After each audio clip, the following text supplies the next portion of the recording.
7-8 वर्ष की आयु है, छोटी सी अवस्था में निकल गए। एक गांव में जाकर के बैठ गए। वहां गांव में बहुत भूख लगी थी, प्यास लगी थी, तो किसी से मांग नहीं रहे थे। तभी एक गौशाला वाला व्यक्ति था, उसकी खूब सारी गैया थी। वो बड़ा बेचैन रोता हुआ उस मार्ग से जा रहा था। सूरदास जी वहीं बैठे थे। अरे मेरी गैया कहां चली गई, मेरी गैया किसी ने चुरा ली। रोता हुआ जा रहा था। सूरदास जी ने, उनको पता तो चली जाता था, उन्होंने तुरंत उस व्यक्ति से कहा, सुनो, पास का एक और गौशाला वाला व्यक्ति है, चरवाहा है, वो तुम्हारी गैया लेकर के उस सरोवर के पास है, जाओ ले आओ। वो व्यक्ति गया, वहां जाकर के देखा तो गैया मिल गई सारी, अपने गैया घेर करके ले आया। उसने सूरदास जी के चरण पकड़े, बोले भैया आप छोटे से बालक हो, आपको कैसे पता कि मेरी गैया वहां थी, और मैं आपके नेत्र देख पा रहा हूं, आपको दिखाई नहीं देता?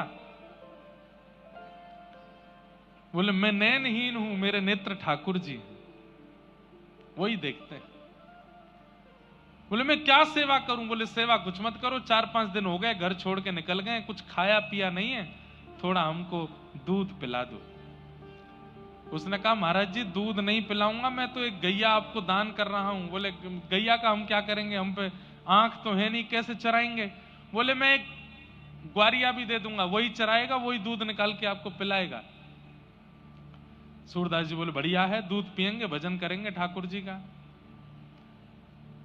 लेकिन उस व्यक्ति ने पूरे गांव में हल्ला मचा दिया कि ये बालक भविष्य देखना जानता है, खोई हुई चीजें ढूंढ के बता देता है।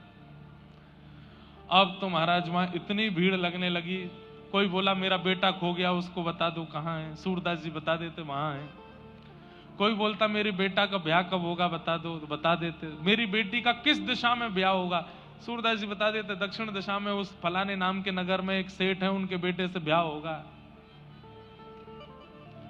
इतना अकाट्य सत्य तक बता देते कि तुम्हारे बेटे का ब्याह होगा, उसकी पत्नी मर जाएगी। बोले कि हम कहीं और ब्याह, बोले जहां ब्याह करोगे वो मरेगी ही मरेगी। बोले नहीं ब्याह करें, तो बोले तुम नहीं करोगे तो तुम्हारा बेटा जबरदस्ती ब्याह करेगा।